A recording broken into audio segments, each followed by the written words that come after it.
I'm Dr. Ashok Reddy, plastic and cosmetic surgeon, hand and microvascular surgeon. So, మన last 1 year లో more than 150 cases of bike injuries. Then last 1 month లో 15 cases of bike injuries చేశాను. అవి bike chain injuries అనేవి ఎందుకు జరుగుతున్నాయి? ఈ మనకి మెయిన్గా R15, Pulsar, royal Enfield bikes ఉన్న వాళ్ళు బైక్ చైన్లో ఏర్పడిన చెత్త బ్యాడ్ మెటీరియల్ని క్లీన్ చేసుకోవడానికి వాళ్ళు బైక్ని సెంటర్ స్టాండ్లో పెట్టి ఫస్ట్ గేర్ వేసి క్లీన్ చేస్తున్నారు.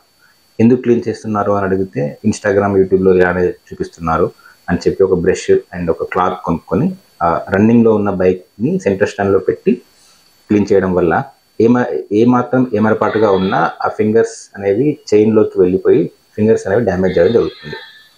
And most of these patients వాళ్ళు యంగ్ పేషెంట్స్ ఉంటారు, ఎడ్యుకేటెడ్ వాళ్ళు, సాఫ్ట్వేర్ వాళ్ళకి ఏవైతే ఫింగర్ టిప్స్తోనే మెయిన్గా వాళ్ళ వర్క్ అనేది జరుగుతుంది. సో వాళ్ళకి ఈ ఫింగర్స్ అనేవి డ్యామేజ్ జరిగినప్పుడు వాళ్ళ వర్క్ ఎఫిషియన్సీ అనేది తగ్గిపోతుంది. సో ఒక 1 సెకండ్ ఆఫ్ ఏమరపాటు వల్ల ఆ జరిగిన డ్యామేజ్ యొక్క కాన్సిక్వెన్సెస్ అనేవి లైఫ్ లాంగ్ ఉంటున్నాయి. So kindly avoid cleaning bike with your bare hands.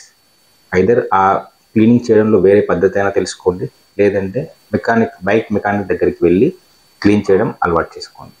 Thank you.